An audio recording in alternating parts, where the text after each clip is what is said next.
Hello guys, હું doctor Bijal ભરવાડ. આજે આપણો ટોપિક છે ડાયાબિટીસ ભાગ 2. જેમાં આપણે આગલા વિડીયોમાં જાણ્યું હતું કે ડાયાબિટીસનો બેઝિક અન્ડરસ્ટેન્ડિંગ શું હોય, શું થતું હોય છે અને શું હોય. તો આપણે કોમન બેઝિક સિમ્ટમ વિશે પહેલાં કહી દઈએ. તો ડાયાબિટીસના પહેલાં કોમન સિમ્ટમ છે કે અચાનક તમારું વજન ઉતરી જવું, ખૂબ જ પેશાબ લાવવો, ખૂબ જ ભૂખ લાગવી, વારંવાર રાત્રે પેશાબ કરાવો, તમારે ઉઠવું જોઈએ, પગના તળિયે ભરતો હોય છે અને માનસિક સંતુલન બગડતું હોય છે, રાતથી ઘણીવાર ઊંઘ પણ આવતી નથી. તો આજે ભાગ 2માં આપણે એ જાણીશું કે ડાયાબિટીસ નિયંત્રણ કેવી રીતે કરવું.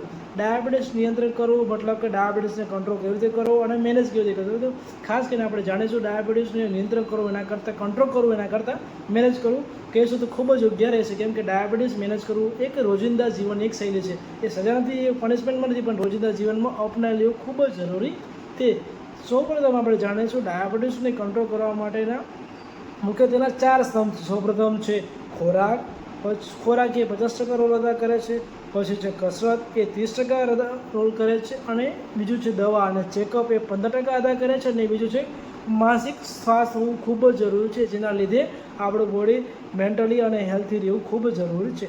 સૌપ્રથમ આપણે જાણીશું ખોરાક વિશે. મતલબ ખોરાક એ 50% રોલ અદા કરે છે. તો કેવો ખોરાક લેવો જોઈએ અને કેવો ખોરાક ના લેવો જોઈએ. તો સૌપ્રથમ આપણે જાણીશું ખોરાક વિશે. તો ખોરાકમાં સૌપ્રથમ આપણે ફાઇબરયુક્ત ખોરાક લેવો જોઈએ. ફાઇબર જેવા કે જેમાં શક્તિ આપણે અનાજ છે, ઓટ્સ છે, એવું લેવું જોઈએ. દાળ ભાતમાં મતલબ દાળ છે, ચણાવાળી દાળ લેવી જોઈએ. મતલબ મગવાળી દાળ પણ એમાં યોગ્ય છે. પછી ઓછા મીઠાઈવાળા ફળ જેવા સફરજન છે, કેળા છે, એવું ફળ લેવું જોઈએ. કેમ કે ફાઇબર એ આપણા બોડી અંદર જાય છે અને શર્કરાનું શોષણ કરી લીધું હોય છે. અને પછી છે પ્રોટીનયુક્ત ખોરાક, જેવામાં દહીં, દૂધ, છાશ એવા ખોરાક લેવા જોઈએ, જેના લીધે આપણા બોડીમાં શક્તિ મળતી હોય છે. અને અમુક ચરબીવાળા ખોરાકમાં લેવા જોઈએ. અને કેવા ખોરાક ન લેવા જોઈએ એ પણ ખૂબ જ જરૂરી છે. સૌપ્રથમ આપણે જાણીશું શુદ્ધ ચીનીવાળા મતલબ મીઠાઈવાળા, મતલબ એમાં જે કે પેડા છે, કેન્ડી છે, પછી સોડા છે, મીઠાઈવાળા છે, અમુક પેડા લાડુ છે, એ ખોરાક ના લેવા જોઈએ. પછી રિફાઇનરી કાર્બોહાઈડ્રેટ ના લેવા જોઈએ. ખાસ કરીને સફેદ બ્રેડ આવે છે એ ના લેવા જોઈએ. અમુક જે જૂની પડેલી વસ્તુઓ, જે અમુક પેકિંગવાળી સ્નેક્સ હોય છે એ ના લેવા છે. પછી જે પ્રોસેસ ફૂડ ના ખાવું જોઈએ, જેવા કે પિઝા છે, બર્ગર છે, જે પેકેટ ઘણા દિવસથી હોય છે, સ્નેક્સ હોય છે. આ બધું ખાવાથી તમારા શરીરની અંદર ચરબી જમા થતી હોય છે, એના લીધે ડાયાબિટીસ તો તમારું વેઇટ ગેઇન થતું હોય છે, જેના લીધે તમારે ડાયાબિટીસ થવાની શક્યતા ખૂબ જ વધુ પ્રમાણમાં વધી જતી હોય છે. અને બીજું છે આપણે જાણીશું તો એક તો રોજિંદા જીવનમાં જરૂરી છે કસરત. કસરત કેમ ઇમ્પોર્ટન્ટ છે?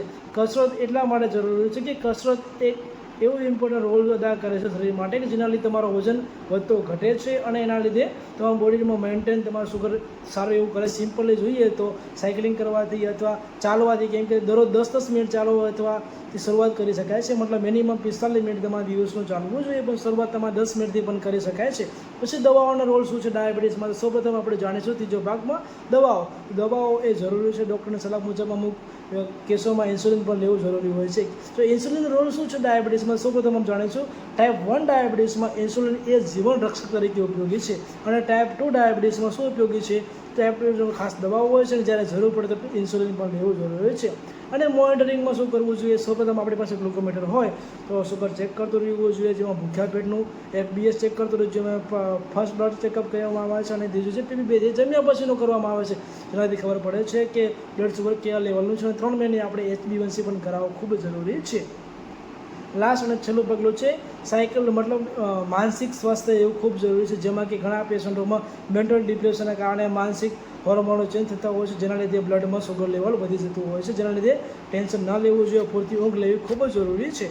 સૌપ્રથમ આ વિડીયો હવે આપણે અંત કરીએ છીએ અને બીજો ભાગ આપણે પાર્ટ 3માં જોઈશું. તો હાલ આપણે વિડીયો જોઈએ પ્રમાણે ખૂબ જ જરૂરી એવું નથી કે તમે રાતોરાત એક્સરસાઇઝ કરવા માંડી જાઓ, કસરત કરવા માંડી જાઓ અને ડાયટ પ્લાન લઈ લો, પણ ધીમે ધીમે એક પગલું લેવું ખૂબ જરૂરી છે. જેમ કે આજે મીઠાઈ ખાવાનું બંધ કરીએ, અને આજે 10 મિનિટ ચાલીએ, કાલે 20 મિનિટ ચાલીએ, કાલે 30 મિનિટ ચાલીએ, એમ ધીમે ધીમે સ્ટેપ લેવાથી આપણે આપણું ડાયાબિટીસ ભરેલું જીવન સુધારી શકીએ છીએ અને આપણે અપનાવી શકીએ છીએ અને ધીમે ધીમે કંટ્રોલ મતલબ મેનેજ કરી શકીએ છીએ ડાયાબિટીસને. જો વિડીયો ગમ્યો હોય તો લાઈક કરવાનું ભૂલતા નહીં અને તમારી એજ ગ્રુપના લોકોને આ વિડીયો શેર કરજો, જેથી એ પણ આ વિડીયોની જાણકારીથી તેમના ડાયાબિટીસ વિશે, તેમનું જે મેન્ટલમાં જે ટેન્શન છે, પ્રેશર છે, એ ઓછું કરી શકે અને ડાયાબિટીસ સાથે જીવી શકે.